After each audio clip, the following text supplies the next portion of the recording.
This case was filed by the estate of Andrea Tellez Rojas by her personal representative, Yadira Tellez Rojas. We call her the plaintiff. The case was filed against the Hillsborough Pediatric Clinic, who we call the defendant. Cindy Farnstorm, sorry. And this is a defense witness. And there are some things I found out later on from the employees of Hillsborough Pediatric. But, there's just some things that she exaggerates about, about vitals and other things. But just hear her expert testimony. And are you familiar with what lymphocytic myocarditis is? I'm familiar. And how are you familiar with that? It's part of our education and training. And what is your understanding about what lymphocytic myocarditis is and how it presents in pediatric patients? Yeah, my understanding is that it is not a common disease within the pediatric population. It's not something that we see regularly. But kids who do have evidence of myocarditis generally present with shortness of breath, fast heart rates, maybe some dizziness, and just general feeling of not well or having poor perfusion. And in your experience working in pediatric cardiology at OHSU, did you become familiar with the process by which pediatric patients are put on ECMO? Yes. Can you please explain that to the jury? It's a big deal to have a patient that requires ECMO. It's not an easy process. It can take several hours to get a patient on ECMO. It requires a specialist, a perfusionist, to run this giant machine that has to be primed with several liters of blood, and lots of medications have to be ready. You have to have a surgeon that can put the patient on ECMO. So you have to put lines in large vessels so that you can ultimately take the blood out of the heart, run it through a pump, and put it back into the body. So it sort of takes over the work of the heart. Perfusionists are often not in hospital, at least in my experience at OHSU. So oftentimes, depending on the time of day, you have to call them in. You also need cardiologists available that also are not in the hospital 24 hours a day. So again, depending on the time of day, you may have to call them in. So it's a long process and it takes a while. And you referred to I'm just going to say the machine, the ECMO machine being primed. Yeah. And that requires blood products. Yeah. And so how are those blood products procured? And is that something that is constantly running, or does it need to sort of get primed if a patient needs ECMO? So blood doesn't sit in the machine all the time waiting for someone to be able to use it. Blood doesn't last, and that you wouldn't do that to blood. Like once you thaw the blood, you have to use it right away. Otherwise, you have to throw it out. So the machines don't sit primed and ready to go for each case. And after working in pediatric cardiology, you went to infectious disease at OHSU? I did. And what was the reason for that switch? I was recruited to set up an outpatient antibiotic therapy program. So the idea was kids who needed IV medications could go home with an IV rather than staying in the hospital setting. And how long in total did you work at OHSU as a pediatric nurse practitioner? From 2005 to 2017. And following your work at OHSU, you decided to go into an outpatient practice, is that correct? Correct. And why did you make that switch from hospital to outpatient? Well, moving from ENT to cardiology and then to infectious disease, I was kind of further away from direct patient care and really wanted to get back to taking care of kids and their families. And right after OHSU, the first job that you took in outpatient was actually at Hillsborough Pediatric Clinic, is that correct? It was. And how long did you work there? 2 years. 2 months. 2 months. And what year was that? 2017. Okay, so 2 months in 2017? Yeah. And you were aware that my office represented Hillsborough Pediatric Clinic at the outset of the case, correct? Correct. Can you tell the jury why you did not believe that your 2 months at HPC was a conflict of interest in reviewing this case? I don't have any affiliation with Hillsborough Pediatrics. I mean, to be honest, I was there 2 months, long enough to get familiar with their computer system. And so I don't know anyone really in that office. There were 2 nurse practitioners that I worked with most often, and neither of them are there currently. And did you know Kelsey Jo Moss when you worked there? I did not. There's no blood pressure taken at this visit, correct? Correct. Can you explain to the jury the difference between adult medicine and obtaining a blood pressure and with pediatrics? I think there's a difference in the standard of care that we provide in adult medicine versus pediatric medicine. We usually in pediatrics use blood pressure as a screening tool. So if we have a patient who has a history of hypertension or is at risk for hypertension, that's high blood pressure, then that would be something that we would monitor and track. And that's part of just providing sort of chronic, ongoing preventative and medical care. It is done routinely at all well visits, starting at the age of 3. And again, that's just one of our screening tools, just like developmental tools that we use during well child care. That's just one of those tools that we use during those visits. And based on the examination of Andrea and the testimony in this case, is it your opinion if there was any reason to repeat the respiratory rate? No. Do you have an opinion on whether the vital signs are reliable? They look very reliable to me. I wouldn't have any reason to dispute them. The respiratory rate was 24 and it was quiet, and that coincides with the exam findings from that day. Can you explain a little bit more what you mean by that? Yeah, so during her physical exam findings were that she was breathing comfortably, that her lungs were clear, so she didn't have any indication that she had a respiratory infection per se, such as like pneumonia, or didn't have any bronchiolitis. Like in babies, we would see different findings in a baby with a respiratory infection. So that looks very normal to me. And what about the number 24? Is that outside of the normal range for a child of Andrea's age? If you were to look up reference ranges for respiratory rate, you would probably find roughly 12 to 20 as a typical respiratory rate. There can be a lot of reasons why that respiratory rate could be mildly elevated. This could be because of respiratory illness. This could be because a kid is anxious. This could be because a child just ran up the stairs. I mean, there's just a lot of reasons why you could have a mildly elevated respiratory rate. But again, kind of going back to the puzzle, I look at this and I add that to my puzzle as one sort of data point, and then I look at my exam findings, and are those consistent with a child who's having trouble with their breathing at 24? Are they retracting, meaning are they using a lot of their chest muscles to breathe? Are they having a low oxygen saturation?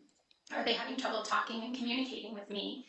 Do they look like they're in distress? And if those things are not consistent through my exam, then that's just one sort of data piece, and maybe that's more of like a corner piece or a piece that's not in and of itself important in my overall clinical picture. And the next vital is heart rate, which is 72, again, sitting auscultation, is 72 normal for Andrea's age. Yes. And the last one is oxygen saturations. Is that normal? That's within normal range, yeah. And there was no blood pressure taken at this visit, correct? No. Does the standard of care... yes, that's correct. Sorry. Does the standard of care for a pediatric sick visit require that a blood pressure be taken? No. Do you have any opinions on whether the blood pressure, if it had been taken, would have been normal? What on a more likely than not basis? Yeah. What I know about blood pressure in the pediatric population is that blood pressure maintains for a long time in pediatrics. So kids can be sick, appearing, or even well appearing for a long period of time with a normal blood pressure. But if you have a child that has like tachycardia, so an elevated heart rate, or you have a child with poor distal perfusion, so their feet are cold, they have decreased pulses in their legs, they are having an abnormal heart rhythm, they are having cardiac findings like a murmur or a rub or something like that, or they present to you with dizziness, like teenagers, then that would be an indication for doing a blood pressure. But in a typical sick visit, it's not indicated. It's not, again, it's just like one little piece, so it's not clinically relevant in a general sick visit. And I'm not sure if you answered the question, but do you have any opinions on whether, more likely than not, it would have been normal? It would have been normal in this particular situation. If she had had an elevated heart rate, or she had had some cardiac findings or some shortness of breath, then it may not have been normal. And did she have any of those findings? She did not have any of those findings. Okay, and we'll get to that in a moment. In general, in your review of the chart for August 12th by Ms. Moss, how would you characterize the nature of the documentation in the exam? I think her clinical note was very thorough. She asked a lot of questions and gathered a lot of information about the patient, starting with the history of the presenting illness, looking back at sort of her clinical course up to that point, doing a thorough head-to-toe exam, and developing an appropriate plan. Okay. And then inspection of skin, we heard some testimony about Andrea maybe appearing a little bit more pale at that visit. How often do pediatric nurse practitioners see kiddos in sick clinic who are a little bit pale? During flu season, I would see it all the time, especially if in kids who have like a gastrointestinal illness, like a GI bug, and they've had some recent vomiting, which she did that day. So that's not alarming to me that she looked a little pale after she had just thrown up during that visit. But also, like, the skin was warm. There were any other indications that there was something wrong with her skin. And if you could just briefly go over the neurologic exam and what those findings would contribute to what you were describing as the overall puzzle. Yeah, so so when we look at sort of those constitutional symptoms in the beginning and how she's clinically appearing, this is consistent with her exam findings, her neurologic exam findings. So she is non-focal, means that there isn't any abnormality or deficiency in her neurologic system, that it's normal, and that she's alert and moving her extremities well, which is, again, consistent with what she has noted during the entire visit. And if you could go to the next page, please, Allie, the services performed section at the top. So in terms of the diagnostics, Ms. Armstrong, I'd like to start with the services performed, because we know that there were some tests performed in clinic and then the labs that were ordered to be done outside of the clinic, correct? Correct. So let's start with the urine pregnancy test. What are the indications for obtaining urine pregnancy test in a pediatric setting? So it's routinely done in adolescents that we know are sexually active, and that is done during their well visits.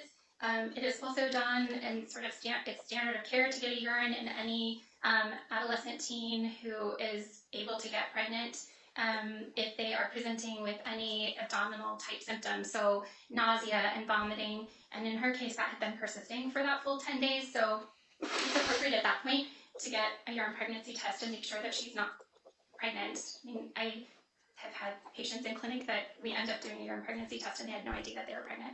I mean, that's separate, but that's why we do it in all adolescent girls. So it's routine to do that. Regardless of whether you know that that patient is sexually active. Yeah, because sometimes they don't tell you that, especially in front of their parents. So. And is it your opinion she met the standard of care and calling the family within about half an hour of her clinic day ending? Yes. The last thing I want to talk to you about is charting. So there's been testimony that Ms. Moss completed her chart note around 10:30 in the morning the day after she saw Andrea. Is that reasonable and appropriate within the standard of care of a pediatric nurse practitioner in the outpatient setting? Yes, it's very unusual to close all of your clinic visits in that same day as much as we try. So standard is to have them closed within 24 hours of the visit. Thank you. Cross-examine? Thank you, Your Honor. Good afternoon, Ms. Armstrong. The charting. Did you hear Ms. Moss's testimony that she spent about 30 minutes with Andrea on August 12th? Yes. Okay. And she spent about 74 minutes charting the following day? Yes. How long do you typically spend charting for a patient? A very long time. Especially if we are not actively charting during a visit, there's a lot of information that has to be entered into a patient's chart. So I often take a very long time to finish my charts. And you relied on the thoroughness of Ms. Moss's charting after she found out that Andrea passed away to draw your conclusions, is that right? I rely on her charting whether she did it before or after. I mean, charting is a legal document and it's appropriate. It's our job to document appropriately and correctly. Now, you testified that you would not have sent Andrea to the emergency department after the clinic exam, is that right? Correct. And you based that testimony on a number of factors, one being that you testified that Andrea was well appearing. Mm-hmm. Did you hear Ms. Moss's testimony and Ms. Ewan's testimony that Andrea looked sick? I think it says that she looked ill, but she was still alert and active and responding appropriately.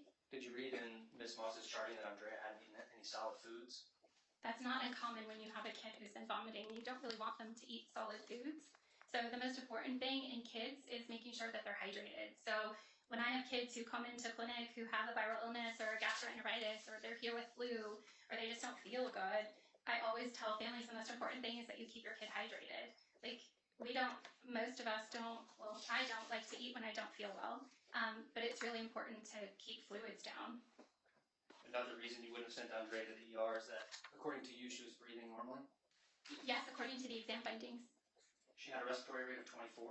And her lungs were clear, and she had a normal oxygen saturation. So again, I look at that as one piece of the clinical picture. So sure, you have a respiratory rate of 24, but that's not really indicative of tachypnea, which is rapid, fast heart rate, respiratory rate. That's more of like in the 30s that I would be more worried about that, especially if she looks like she's in distress, if she is retracting or using a lot of her chest muscles to breathe or having a low oxygen saturation. So I don't rely on respiratory rate alone to determine whether or not a kid is sick or needs to go to the emergency room. It's just one piece of the puzzle, It's just one piece of the puzzle. like blood pressure. Yeah. Yeah, but I would say, like, as I spoke before about blood pressure, like, it's a really late finding in kids, and you would very commonly, it would be very uncommon, I guess, it would be very common to see an elevation in the respiratory rate. So our bodies are really good at compensating, and if you have an elevation in a respiratory rate, that's the body trying to do its job in a time of illness. But she didn't have an elevation in her heart rate, or respiratory rate that would indicate that she was having trouble with her heart or perfusion issues. So if, sort of in contrast to that, if she had come in with dizziness or palpitations or chest pain, then that would be an indication to get a blood pressure to make sure that her heart is working normally, that her cardiac output is normal. But in this situation, she had normal pulses. She had a normal heart rate. I don't have any indication to do a blood pressure in this case. Well, you can have a normal heart rate and an abnormal blood pressure, correct? It's really unusual to do that. In myocarditis patients, in fact, over 50% of myocarditis patients have been found to have normal heart rates with abnormally low blood pressure. Would you agree? Are you speaking about the pediatric population or adult population? Pediatric population. It's really a late finding, the blood pressure. So a child who has myocarditis would present initially with tachycardia and chest pain or shortness of breath. Those are the primary things that we think about in terms of myocarditis or a cardiac abnormality or heart failure. Having a low blood pressure happens much later in patients after they present with these initial symptoms. And you agree that a respiratory rate of 24 is elevated? It's elevated.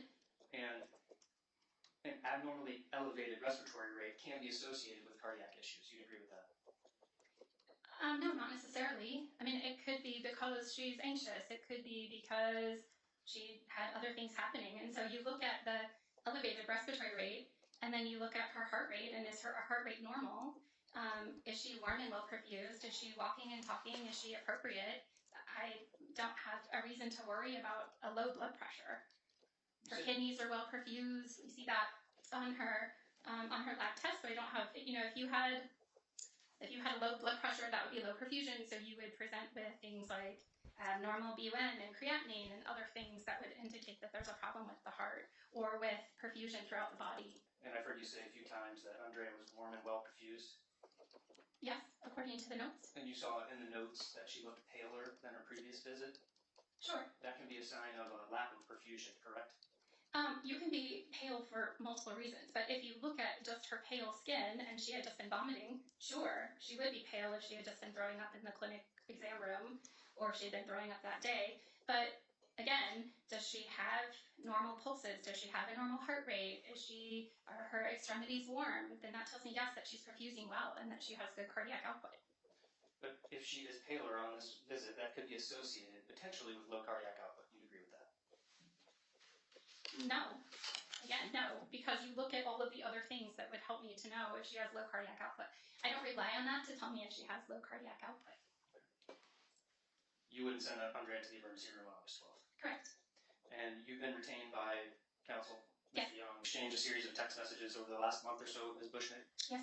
And you met Ms. Bushnick at her house yesterday at 3 p.m. Yes. Did you go over your testimony when you met at Ms. Bushnick's house yesterday? I met with her yesterday. Did you rehearse your testimony? We talked about the testimony, yes. You talked about the questions that she would ask you and the answers that you would give?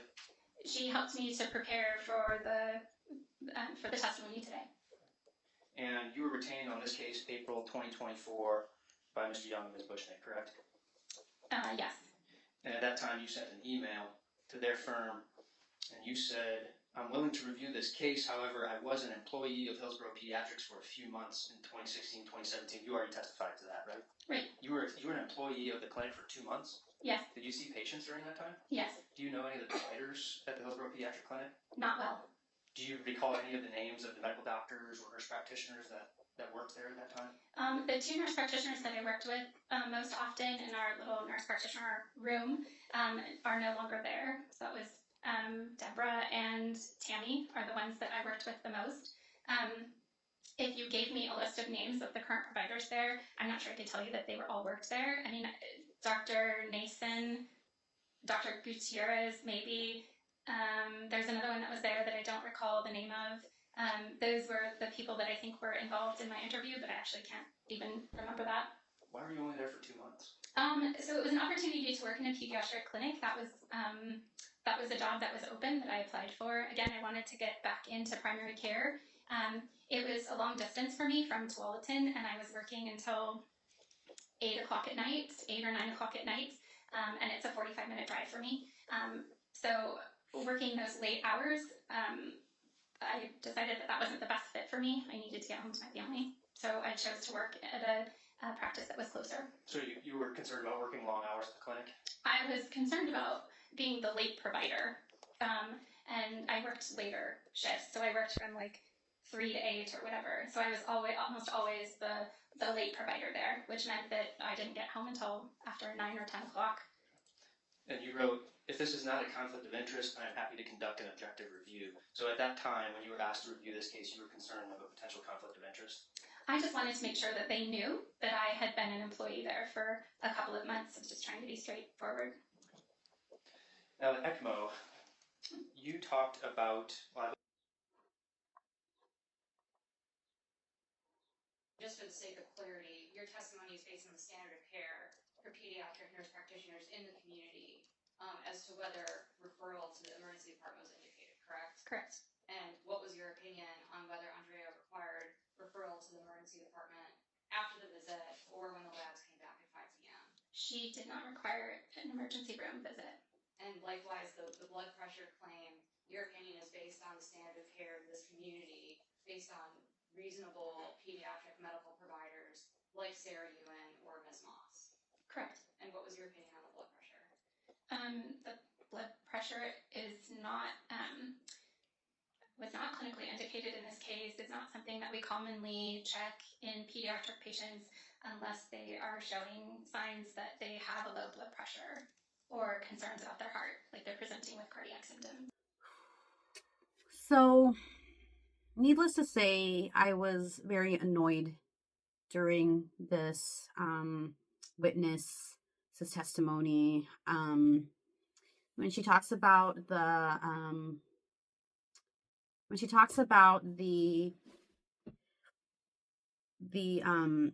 how the patient might have, that the pediatric patient could be pregnant, and just really tells the story about how, oh my gosh, she it's good that she did the pregnancy test, because I've had patients that have gotten pregnant, and they were 13. Kelsey Jo Moss actually was kind of like shaking her head, like, yeah, like, so I was staring at her, like, just being like, just annoyed. I thought it was very interesting that she basically said, oh, I think I knew Dr. Gutierrez. I don't know. I'm not sure. You don't remember the part owner of the clinic, if you know her or not. So that was very interesting to me as well. She was a faculty at OHSU, around the time that Kelsey Jo Moss was a nursing student and worked at OHSU. So, I found that very interesting as well. So Yeah, I was just very like, I'll be honest, I was the most annoyed with this testimony because of when specifically this was the one where Kelsey Joe Moss was very much like engaged. She was like nodding her head, like yeah. So I got really annoyed, kind of basically like, the fact that they're like a blood pressure wasn't needed, and I'm like, of course it is. It's needed. When they talked about the headache, um, Andrea had, and she documented this in her notes that she had complained of a headache at the top of her head, and it kept her up at night. Top of your head, oftentimes it's dehydration. That was in my deposition testimony as well. So the defense knew this. And like one of my sisters, Evelyn, said that Andrea was complaining of dizziness. Sometimes I think she said there was like a time that maybe she felt like she had a hard time, like maybe like felt like if she walked more she'd faint.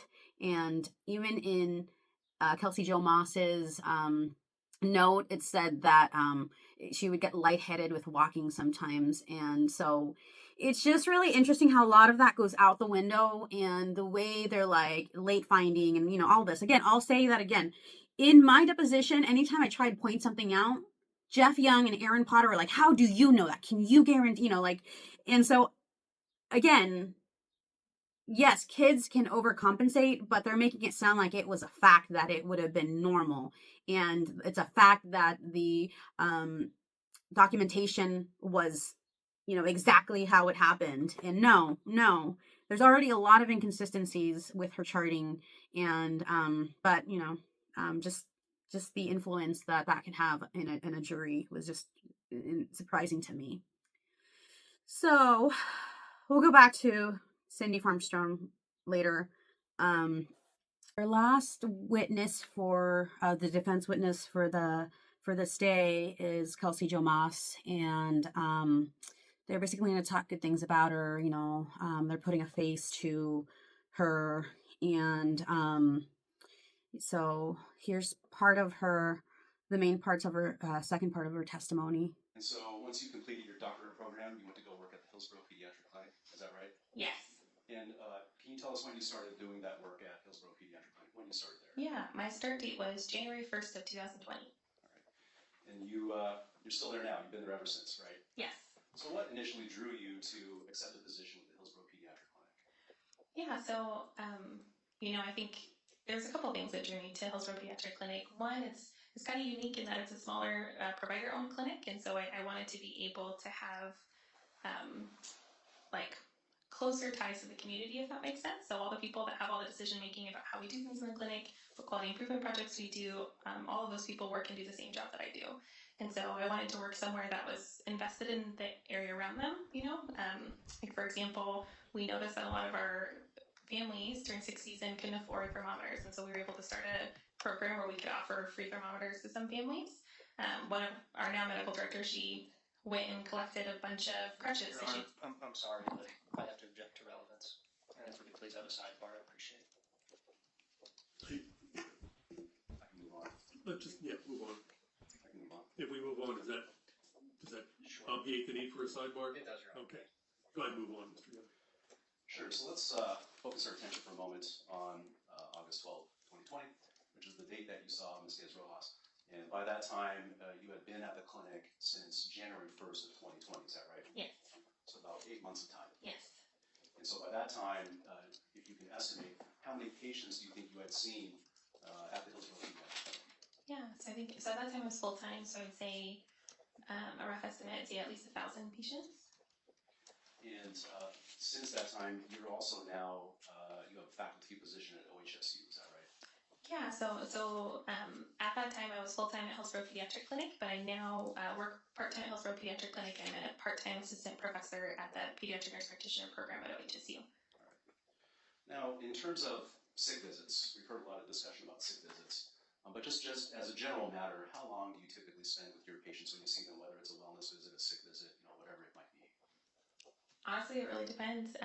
It's really based on what that family needs and kind of what's going on. So it's however long they need.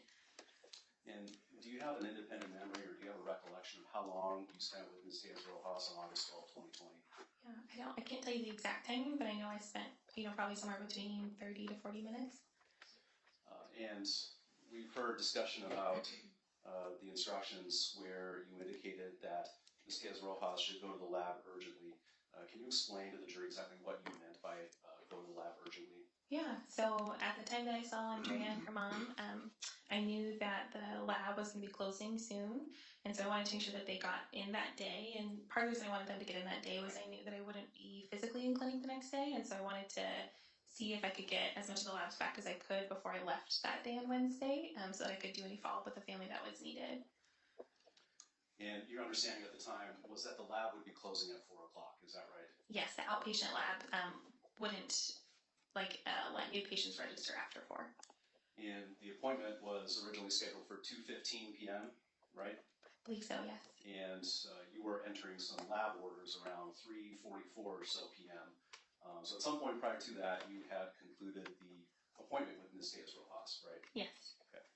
And so in terms of the lab results, which we've heard a lot of discussion about, do you have a memory as far as what you saw first in terms of the lab results and what your memory is at that process, was of that process? Yeah, I do. I distinctly remember, I can remember where I was standing. We have a counter where we work with our medical assistants, and I had finished up with one patient.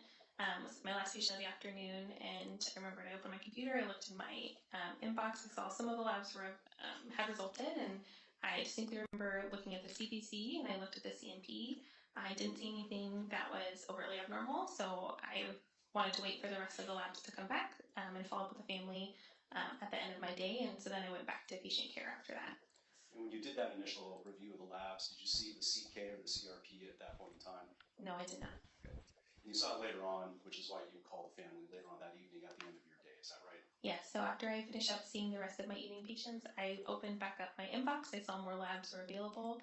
I remember distinctly looking at the CK and the CRP, and so then I re-reviewed all the labs together, and then I called the family. And what were you looking for when you ordered the CK? Yeah, so I remember I had my Sarah, my medical assistant, run the UA, and then I had input the initial labs, and then Andrea and my mother had left, and then before I went in to see my next patient, I saw the actual urine sample, and it just looked a little bit darker than I was expecting, and because she'd been having some body aches, I decided to add on the CK, just to kind of see. It's kind of like trying to figure out, since she had body aches and her urine was a little bit abnormal color, I wanted to make sure that her CK level wasn't elevated, because that can kind of happen, if you have some inflammation of your muscle tissue. And so when you called the family later that night, what do you remember about the call? Yeah, so I remember calling the family. I remember reintroducing myself. I remember being passed off to Andrea's sister. I remember kind of re-reviewing every lab. But the CBC was normal, the CMP overall looked okay, but the creatinine was a little bit elevated, which can sometimes happen with dehydration. I remember then reviewing that some of the inflammatory labs were elevated, and so I wanted to get a sense of how Andrea had been doing since I last saw her. And then I remember kind of getting an update about how she was doing, and then I kind of heard some other family members talking in the background, and then her sister sharing that Andrea seemed like she was kind of feeling more anxious, and that she had vomited somewhere, and so that they thought they should go to the emergency room. And I said I thought that was a good idea if she was getting worse, and I would call and let them know. And I said and then I would check in with them tomorrow. And so I hung up the phone, and I called Tuwaladi Emergency Room, and I gave them a report of what had been going on. So when you called them, they had not left the emergency department yet? No. Right. So presumably they were at home? Or you don't know? Sorry, I don't know. that's a Yeah. question. Yeah. I'll withdraw the question. And then as soon as you got off the phone, you called Tuwaldi Hospital to let them know that they would be coming. Is that right? Yes, it's a routine part of my practice that if I have a patient who ends up going to the emergency room, I try to call ahead to give them a little bit of information about kind of what's been going on. That back because she's talking about labs, she's talking about supposedly why she ordered, don't forget that quality automatically ordered labs that she didn't order. She talked about dehydration, a concern for dehydration, and according to the other people, she wasn't dehydrated and didn't need a blood pressure. So there's sometimes little things that I'm just like, math ain't mathing. And so, again, they were trying to picture her as this smart, does, professor stuff, and it is just I was just still annoyed with the way, I'm clearly, sitting there just trying to be just not show emotions, but I just felt like how easy it was, or how the defense can really put on this case that shows how thorough this person was. And after hearing Cindy Farmstrom and then Kelsey going, yeah, and so what I did at the end right here, um because I was really annoyed, this was after the jury left and we weren't on the record, I turned to one of the female lawyers in the back. Her name is Rachel O'Neill. She had she joined the plaintiff team at some point, and because I was really, really annoyed with just how confident and Kelsey was feeling, I turn around and I tell Rachel, "Hey, did you know that I was a pediatric patient for a few years?" And Rachel goes, "Yeah, I can tell."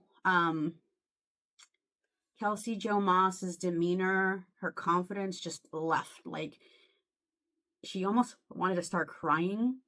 And I'm not going to lie, I really enjoyed that because I wanted to basically tell her without telling her, like, I know where it's inconsistent. I know where this, and she just, she got red and had this panicky face. And when she left, she was asking her lawyers a bunch of questions. The following day, when she comes back, and their last um, witness, the one that's like the most certified and has the biggest title. When she's sitting in the defense, she's just there with her head down. I won't say she's crying. I can't remember exactly. I think she was crying, but after feeling so helpless myself, like, under other circumstances, I'm not trying to wish that upon anybody else. But the reason why I did that in the moment, and I'll be honest without thinking, is whatever the ending of this case was, I wanted the defense to know, I know where there's inconsistencies. I know where there's, in that. So, yeah. So, I think I got the better part of me without thinking when I did that, just because I was so just sitting there and watching the skills that the defense had with how to ask questions and where to, make it interpret what, so yeah. So anyways, that was the end of the day for the last witness for the defense is Dr. Yuck Law. It looks like he's a pediatrician at the Seattle Children's Hospital. And so, they put this cardiologist at the end of the defense witness list. I think, as far as titles, he's the one that has the most, he has just the most titles related to, cardiac. So, so here is pretty much kind of the important parts of his testimony. Now, in terms of the presentation of Ms. Moss, you did not see any heart failure symptoms where supportive care would have been indicated during the course of that examination, correct? And are your opinions in that regard changed by the arrival of the lab results at 5 p.m.? No. Can you tell us exactly why that is? Yeah. So labs are useful. I order labs too. But within the lab results that she had, there were abnormalities. But you still have to correlate those lab abnormalities to the patient, symptoms, and signs. Without that correlation, it's hard to, at that point, know what is really going on with the patient. The abnormalities that have been discussed at length here in this trial are the creatine kinase, the CK, the C-reactive protein, the CRP. Did the arrival of those abnormal results cause a need to, or an indication for supportive care and medications like milrinone, epinephrine, and dopamine? No. If I had seen those results, I would still refer to the patient to the emergency room to have her further evaluated or to back to my office to be seen again so I can make more sense. Carbonate level is actually extremely useful. As a heart failure cardiologist, we check those electrolytes that you mentioned, including the BU and creatinine, very frequently because it tells us how well the patient body, the organs, are getting blood. When the patient is not getting enough blood flow in a real way, not just a little bit, a real way, the bicarb will go down. And that's because tissue requires oxygen. And when the tissue is not getting enough oxygen, it goes into what's called anaerobic metabolism, meaning acid, lactate begins to build up. When that builds up, the bicarbonate, which is a base, gets used up to neutralize to the point that the level now goes down.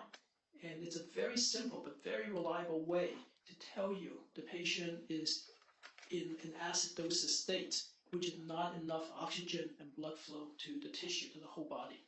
So at the time that the blood was drawn at the lab at Tuolde Hospital, and those results came back with a normal bicarb, that would indicate that Ms. Tejas-Rojas had a good cardiovascular function at that point in time. Well, good blood flow. Okay. Now, at that point in time, would supportive care had changed what happened in this case? No, not in my assessment if I were looking at these labs. Now, you review the deposition testimony given by the Tejas-Rojas family, is that right? Yes. And you review the deposition testimony of the lab technicians who were at the Tuolde lab as well, is that right? Yes. Okay. And so based on your review, did you see a sudden change in Ms. Tejas-Rojas' presentation after leaving the lab when she was at home? It's harder to say. It's based on what the family was telling us. There could be a slight change by the time she got back home, because I read that she didn't want to leave the car. Why she doesn't want to leave the car? It could be because she's sicker or because she doesn't want to leave the car. It's one of those things that it would be, obviously it's important to ask these questions and wonder what's going on. Why would your child not want to leave the car? And that I think she had more vomiting when she got back home. I think when she got back home, there were more symptoms, and I believe that's when Moss told the family to go to the emergency room because of the symptoms in conjunction, which is a change in conjunction with some of the lab abnormalities that should be further elucidated. Let's talk about the vital signs. What did you see in the vital signs that were documented in the note from the August 12, 2020 visit? Right, that would be in the office visit with Moss. Yes. Yes. Yeah, so there were the heart rate, which is in the 80s, which is normal. And when it's correlated with a direct exam, not a heart rate that's called in by the family, but actually someone feeling her pulses and looking at the perfusion, I would trust that heart rate. The second vital sign is the saturation, and that was normal. So, If I could approach and show you the vital signs, would that be helpful? sure, yes. Is fatigue another sign or symptom of myocarditis? It's a sign of can be a sign of heart failure. Okay. Fatigue can be a sign of heart failure because there's lower cardiac output. Is that correct? Not just, it would seem that it's that simple in the plumbing system of the body, but some people can feel tired from heart failure even at home, not with the pump not working that great. And there are other reasons why those patients can be tired. It's not as simple as the plumbing that one would expect, but fatigue can be. But fatigue can also be a symptom of many other conditions. Well, let's talk about symptoms of low cardiac output or potential heart failure. Okay. What's at the top of your list? Right. At the top of my list would be the pulses. As a cardiologist, we're trained to feel the pulse. And if the pulse is weak, that tells you a lot, even if the blood pressure is normal, because the body can compensate. But the pulses can be weak, and often is when there's severe heart failure.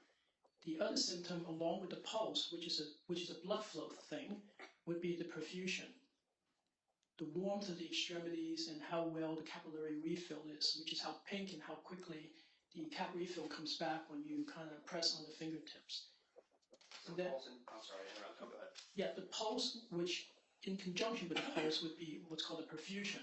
How well is the blood perfusing the body, like the fingertips, the color, which is pink if it's well perfused, and the brisk refill of the fingertips from the capillaries when there's good blood flow. And then we move on to signs of congestion, and congestion would be basically blood that's backing up, which is a hallmark of heart failure.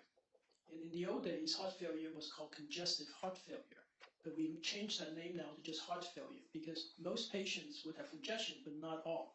And therefore, the congestive term is removed, and it's not called CHF anymore, but HF.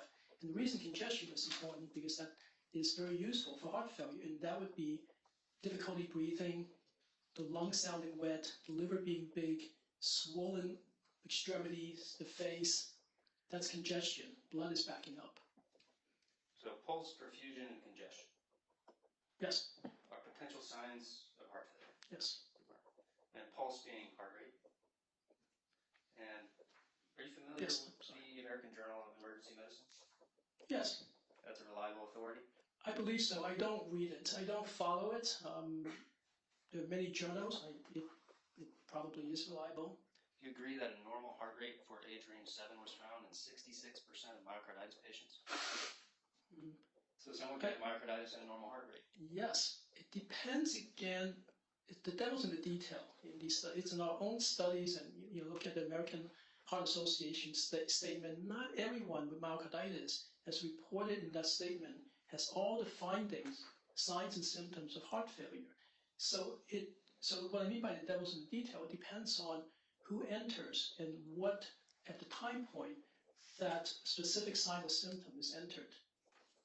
Does that make? I hope that makes sense. It's a continuous spectrum. Is it at presentation, at the PCP, at the emergency room, in the hospital ward, in the ICU, at which you decide to put in that heart rate? And also, it depends on the documentation of myocarditis. So very often at the big centers, we diagnose someone with myocarditis, but that's already very late that we make the diagnosis. We don't necessarily go back for the last 2 weeks before the patient came in and depict every single sign and symptom. And one of those signs and symptoms could be a normal heart rate.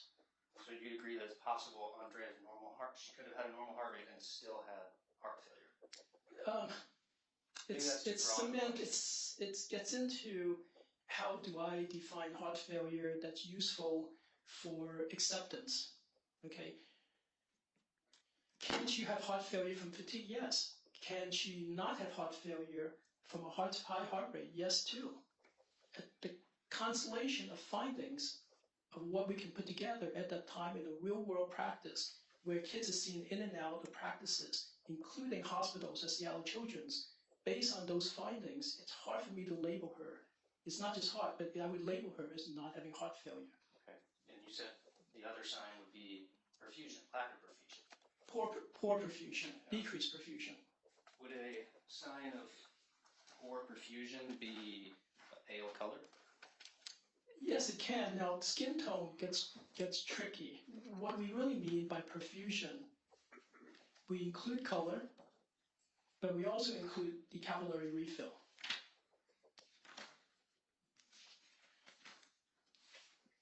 So pale color can be consistent It with heart can. rate. And did you see in Andrea's chart, inspection of her skin, that her skin appeared slightly paler compared to the previous visit? That could be consistent with poor perfusion, correct? It can be. So it's a very detailed history of physical by the provider there, and it can be. But remember, the more questions you ask, the more vital signs you take, the more examination details you do, the more of a chance you will find something that's off a little. Okay, I just want, statistically, that's the problem. The more you flip the coin, you will get a heads. Understood. And the last sign of potential heart failure you said was congestion or difficulty breathing. Mm-hmm. Yes. Did you look at the trend of Andrea's respiratory rate from her visit on August 5th through August 12th? Yes, it is a little higher. Well, it's quite a bit higher. It's over 20% higher, isn't it? 20% to me is not that high. So her respiratory rate on August 5th, the first visit was 18, Mm-hmm. right? Yes. And then it increased at the urgent care visit, right? I can't remember the 21. urgent care at Legacy. I don't remember the respiratory rate at Legacy. But I would go with, it's what's already in her transcripts. I want to be sure. So let's go back to the August 5th visit.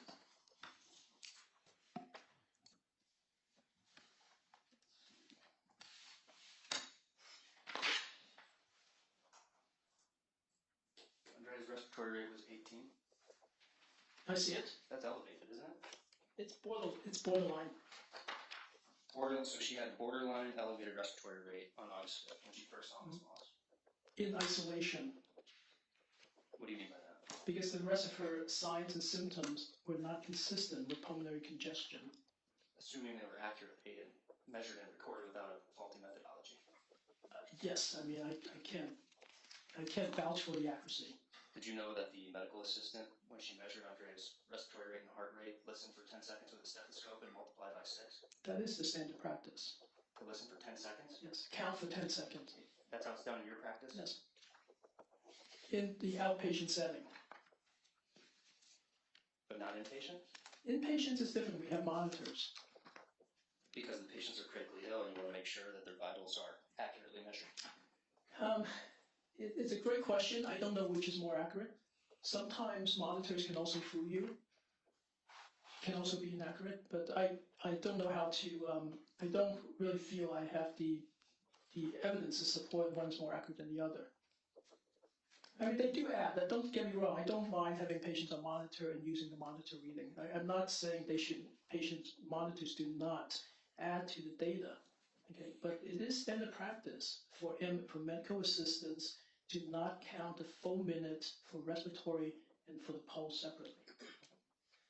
And we see during the urgent care visit that Andrea's respiratory rate is now 20, so it's trending up. Agree? Very little. That's an elevated respiratory rate, 20. Now, 20 for a teenager, according to the textbooks, is elevated. When patients have fever and don't feel well, they can breathe fast too. And then, of course, we know on the day she passed away that her respiratory rate was 24. Yes, I concur. And there was no blood pressure taken. No. And that's not significant to you, to your opinion? In that setting, under the context of why she was being seen, and also no blood pressure at the Legacy ER, no blood pressure at the first visit. And I will say that many of the clinic notes I get from my heart failure patients, when they see the pediatricians, do not have high blood pressure. But if you suspect that a patient has heart failure symptoms, you'd want to take their blood pressure. If I suspect they have heart failure, yes. And in this case, you didn't suspect that Andrea had heart failure. Me? In the afternoon. No, I don't. And again, you don't know what happened between the end of the clinic exam and 8:30 p.m. No, I don't. I mean, I only know what you know, which is in the depositions.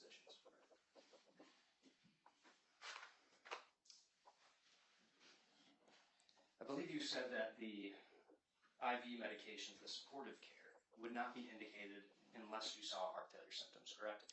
Yes, heart failure symptoms that's significant and severe. So these are the shades of gray in medicine to not just say someone has heart failure, they get AB. It's not that straightforward. It has to be more significant heart failure.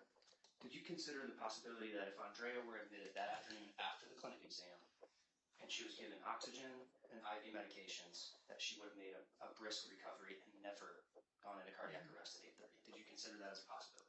Yes, I did consider it, and I don't think that's probable. And let me explain to you why. Sure. Those medications are useful. Trust me. If I find someone in heart failure with myocarditis, they would be on those medications.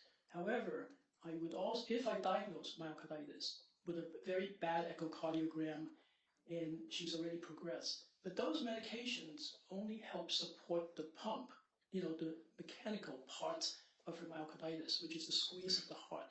It does not support or change or even halt the process of inflammation and immune attack of her heart. So for example, someone with heart failure, long-standing cardiomyopathy, well known, bad heart function, bad function on many meds, lots of them in the adult world and in children too, okay? The inotropes will help because they don't have myocarditis. In the setting of myocarditis, the pathogenesis has the additional pathology of inflammation and immune attack that is exponentially revving up. It's like sepsis. Patients with sepsis infection, bacteria spreading, going all over the body. Antibiotics don't help those patients in the immediate period. They will help eventually, but not in the immediate period. People die of sepsis because of that reason. In myocarditis, that's what's going on. It's the immune system and inflammation taking over. So those drugs that we talked about, oxygen, fluid, diuretics, epinephrine, Meridone, throw it all in. Okay, even mechanical ventilation, they will absolutely be used. And they may stabilize the patient, but we still are at risk of the patient progressing into a more severe state because of the inflammation. But there's a chance that Andrea would have recovered had she had administration of IV medications earlier that day. Well, you said that your patients with myocarditis, you immediately put them on IV medications. We would give patients every chance they have. It's not, to us, it's not about why we would not use those medications. The question is it relevant to this case when she was not diagnosed? But she had myocarditis at 3 p.m., you'd agree? She probably had, yes, I would agree. The fact that we have an autopsy that shows myocarditis, I think she has myocarditis at 3 p.m. And The question is it possible to really intervene in the real world in this setting when there are other patients who have other viral illnesses and even myocarditis that get better on their own without being seen? So really the distinction is again back to her cardiovascular system for providers, front and back line, to say there is heart failure going on and to pick it up and be able to intervene. so you would agree that Andrea had myocarditis while she was at the clinic? I think she probably had myocarditis. And on your patients with myocarditis, frontline therapy is IV medications and potentially oxygen, correct? We would give those medications, yes. You have saved patients' lives by administering those therapies. We don't know why they were saved, but they would get those medications. As you know, myocarditis is very heterogeneous. We talk about it and assume that it's all viral and that's all lymphocytic. It isn't. You know, we don't even know if she really had viral myocarditis, to be honest with you. And I wish we could be so scientifically rigorous to be certain of these things, but we don't know. Well, So the burden of proof in this case is what's probable. Not yes, so it's improbable to me that we could save someone when you don't know what the diagnosis is at 3 or 5 p.m. But the tools available to diagnose myocarditis are widely available even at tertiary hospitals like Tuala, you'd agree. Which tools are we talking about now? Echocardiogram, EKG, chest x-ray, and MRI. Yes, I don't know about MRI, and I assume they can call someone in to do an echocardiogram. It's not space age, they can call someone in. I don't know if they have an echo person waiting to do echoes in the emergency room. How long does it take to do an echo? The scanning will probably take about 20 minutes, the hands-on scanning. If a patient is admitted to the ER, how long does it take to set up an IV line? Probably 15, 20 minutes. And how long does it take to hook up an EKG and get readings? Putting the leads on and turning the machine on probably takes 5 minutes. So it's possible that Andrea's myocarditis could have been diagnosed within an hour of being admitted at Tuala, Yeah. assuming the tools are available. which Right, they are. right. Yes, it's the tools being available. It's the person finding enough supportive evidence to place the orders to get it done, and that the orders are placed, urgently or even so-called stat. Okay, patients in the emergency room do get EKGs at Seattle, but it doesn't mean it's stat because there are other patients who have other problems. And then lastly, it also depends. Yes, there's an MRI. There probably is an MRI. There's an echo machine. There's a chest X-ray. There's an EKG machine. But who do they have to bring someone in to do those things? And I know in many community hospitals that we cover, it's available, but you do have to call the staffing to come in. So you agree it's possible Andrea could have been diagnosed with myocarditis within an hour of being admitted at Tuala? Will you agree? It's possible. It's possible, but it's still hard to imagine. 1 hour frontline emergency room department, okay, at 3 or 5 p.m. could reach a diagnosis that quick, and getting all those tests done to synthesize a diagnosis. And It's 1 hour is fast. I wish it was so quick. I wish you just snap your finger, these things are done, but it seems improbable to me. well, if Andrea were diagnosed with myocarditis, she would have been transferred to a children's hospital like Randall's or OHSU. You'd agree? Yes, I would. Her level of care would be indicated. I would agree. If they diagnose myocarditis, I would think that the emergency room physicians would call the pediatric hospital and transfer. And that transfer, if she's not in critical condition, probably would not be by life flight, but if she were transferred by ambulance, That's about a 40-minute drive from Tuolumne. I will go with your estimation. I don't know. And if she were diagnosed with myocarditis, she would have been started on the IV medications that you put all your patients on who were Yes. diagnosed with myocarditis. She would be She on, would have had oxygen. yes. Because she had an elevated respiratory rate, she would have been given oxygen. No, the oxygen is based on the saturation and her symptoms. And if she has myocarditis, especially if her saturation was low, we're talking about beyond 3 p.m., so they were not low at 3 p.m. And if they were low and she has trouble breathing, she would go on oxygen. And as soon as she goes into heart failure, even if those IV medications and oxygen didn't work, if she were at OHSU, they had an ECMO right there. Same thing, I'm not at OHSU. At Seattle Children's, we have an ECMO machine, we have ECMO machines, and if she was slipping in a major way to the point that I was bringing up before, like moving close to cardiogenic shock, but getting sicker and sicker, okay, acidosis, her kidneys are not working, you can check that by her labs, then we would deploy ECMO And in the ICU. at OHSU, they would have been monitoring Andrea and picked up on those signs relatively quickly. If she has heart failure, yes, if she has heart failure at the juncture that they saw her. But I will say that at 8 p.m., 8:30 p.m. was really easy. If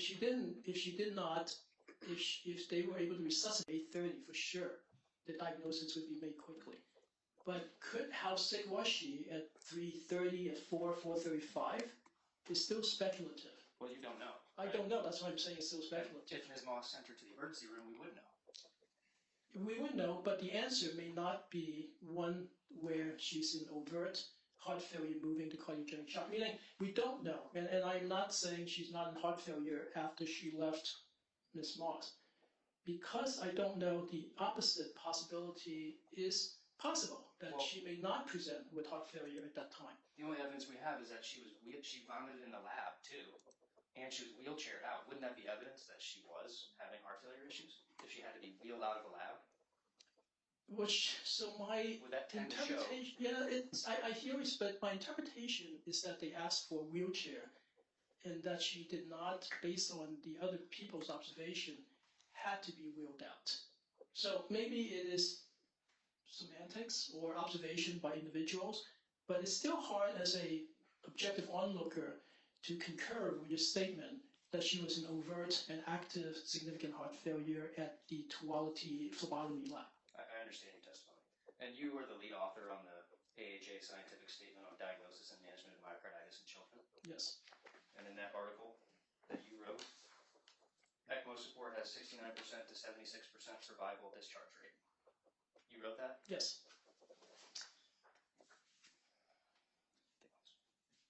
Those are all my questions. Redirect. Thank you, Your Honor. Dr. Law, the article that counsel is just referring to, does that fall within the class of statistical analysis and reported data that we were talking about earlier during your testimony? The strong point about these big registry data sets is you have a lot of patients. So you can report with some statistical rigor. The downside with these big registry data sets, you don't have the granularity. So again, it comes to the details.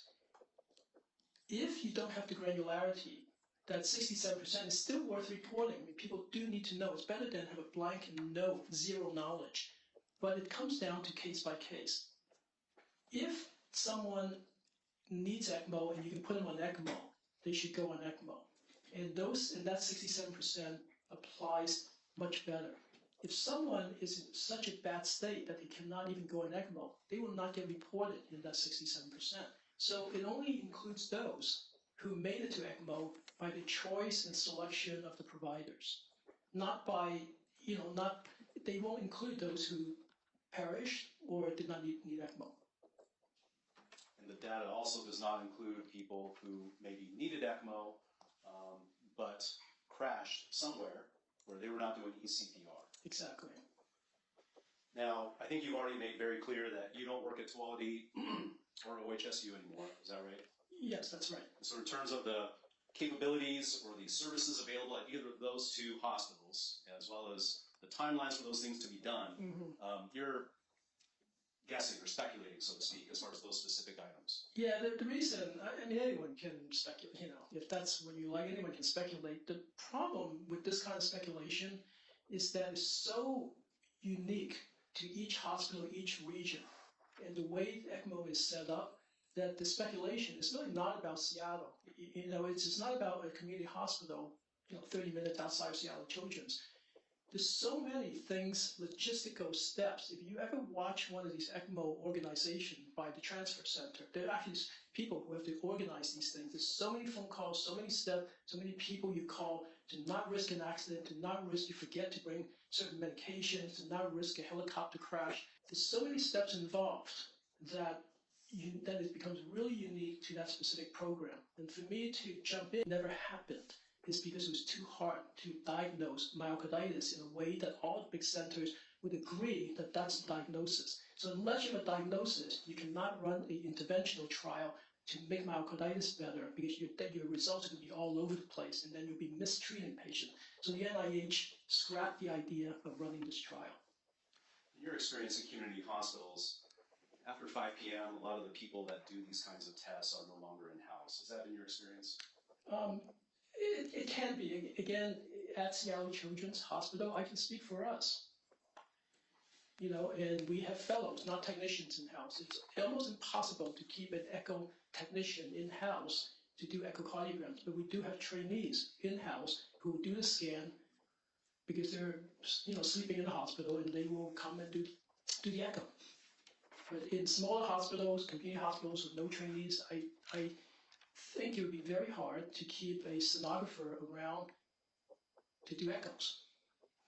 Now, in terms of the practical realities of people who are indicated and might need ECMO in the pediatric population, you would defer to someone like Dr. Buchholz, who practices here in Portland and is able to speak directly based on his knowledge, expertise, and experience as to whether or not things like ECPR, things that could be done for patients who have a sudden onset of myocarditis. Yeah, in concept, ECMO can save patients with myocarditis. That's conceptually. The bigger challenge is, again, the logistics. How do you deliver something that can, that would actually be able to be used in a timely fashion? Every 10 minutes in someone who's arresting or the heart is not working and you're doing compression, damage is being done to the body. And that's the reason why we don't give ECPR in the in the emergency room, is because you cannot save them even after you put in the ECMO. You put in the ECMO, it's working, it's running, but the patient is not alive. The ECMO machine's alive and working. The ECPR analysis, does that also apply to indications for portable ECMO as well? Yeah, portable ECMO is just the ECMO machine is it's like a large cart, and it has wheels, and so that's portable ECMO. You can move it from the operating room where most ECMO machines are, which is a heart-lung machine. You often used in heart surgery, so you can move that machine to somewhere else, and that's called kind of broadly portable ECMO. And the indications are the same for ECPR or portable ECMO. You have It's to transport this, from point A to point B. Yes, it's the same. Okay.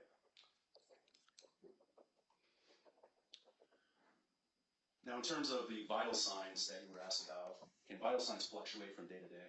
Can fluctuate from minute to minute. And in terms of vital signs that are reported by history by a patient and vital signs that are obtained and measured in the clinic, that can also be different as well, right? It can be. Now, the labs that were taken at 355, they included a normal bicarb or CO2, is that right? Objection, Your Honor, outside the scope. I don't think the labs were discussed. They were not. It relates to the question about her presentation at the time of the lab visit. Okay, if it relates to the presentation at the time of the lab, that was discussed. I'll withdraw the objection. Okay, thank you. The normal bicarb, would that indicate to you that Ms. Hayes-Rojas was not in cardiovascular compromise at the time that lab? Yes, it would add to the synthesis to decide whether she's in compromise. And normal bicarb is very helpful. That that her body is not in oxygen deficit, meaning there's enough blood flow that includes the delivery of oxygen that she would have enough bicarb around. And you were asked about patients who survived who had been put on these IV medications, the milrinone, the dopamine, the epinephrine. You've also seen patients who unfortunately passed even when they were given these supportive medications, correct? Correct. And the patients who have passed, were they unfortunately patients who had a sudden acute onset similar to this one? That's exactly the reason. It's even on these medications, because otherwise you can do a study and say every patient admitted to the hospital on inotrope survives. That's not the case. And so given this presentation, the data that you've analyzed, the literature that you're aware of in your experience, what is your opinion as to whether or not Ms. Moss's care and the care that Ms. Hayes Rojas received at the Hillsborough Pediatric Clinic was the cause of Ms. Hayes Rojas's passing? Objection outside the scope and asked and answered. I think it has been asked and answered.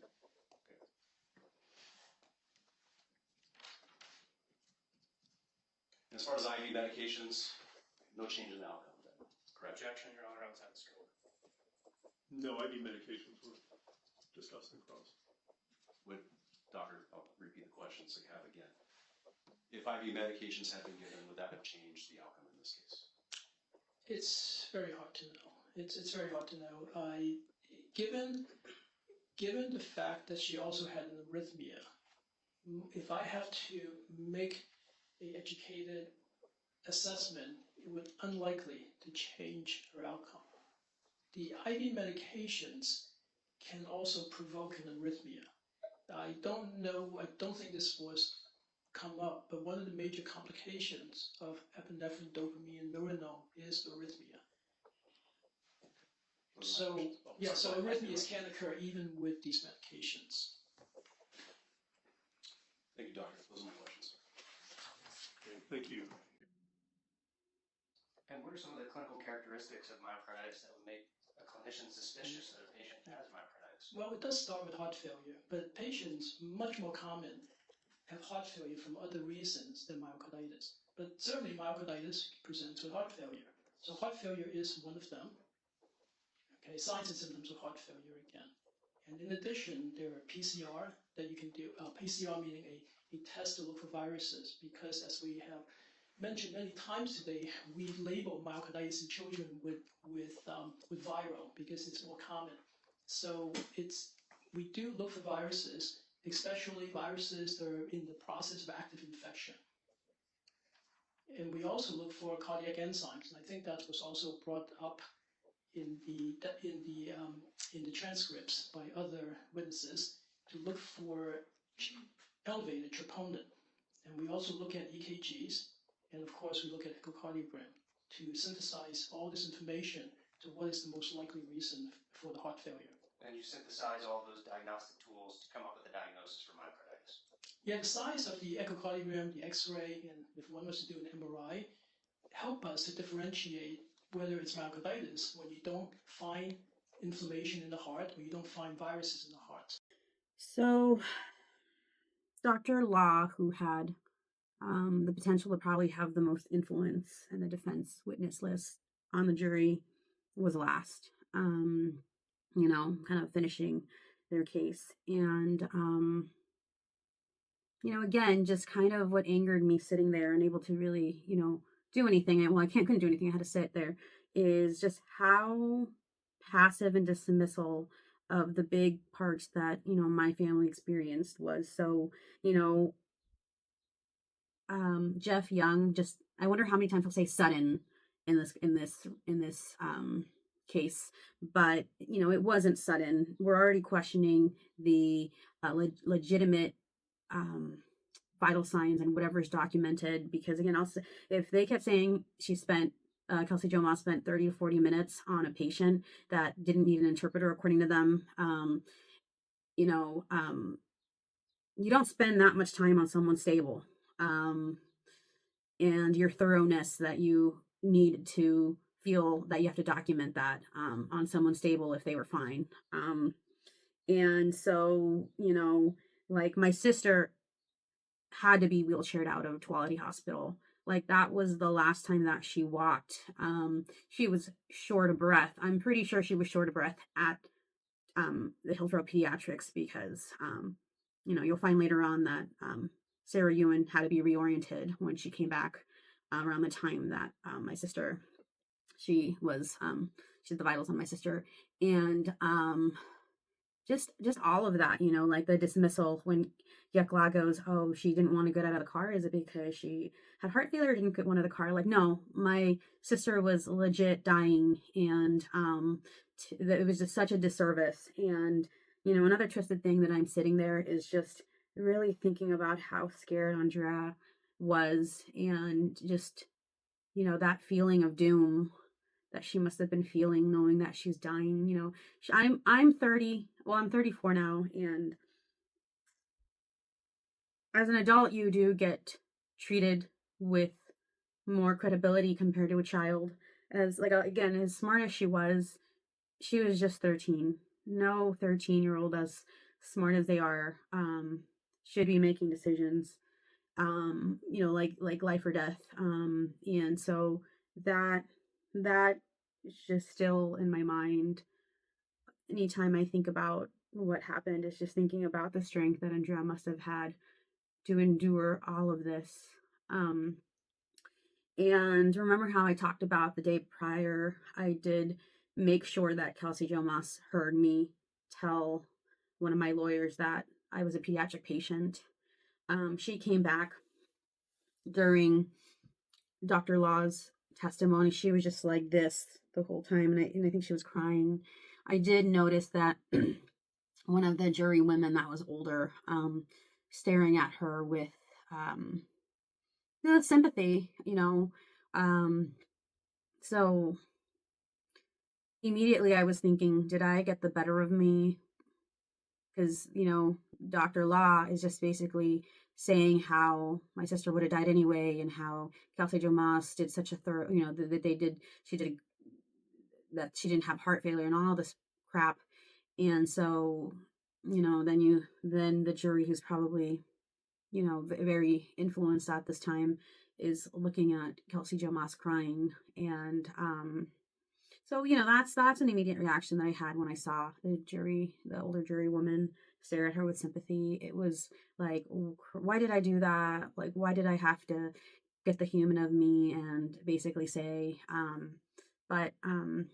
yeah, so that's pretty much the end of the trial. The next day that we come back, is pretty much the defense and the plaintiff will be doing their closing arguments, and then the jury will be ready to basically decide what the outcome of it.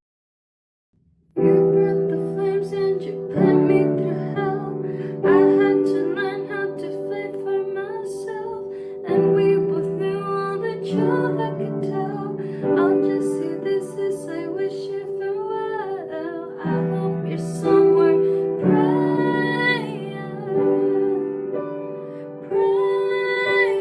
I hope your soul is changing.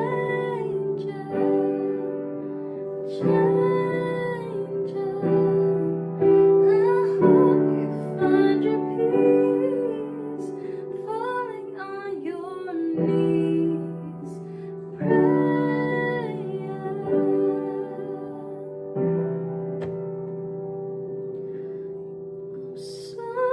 Sometimes I pray for you and I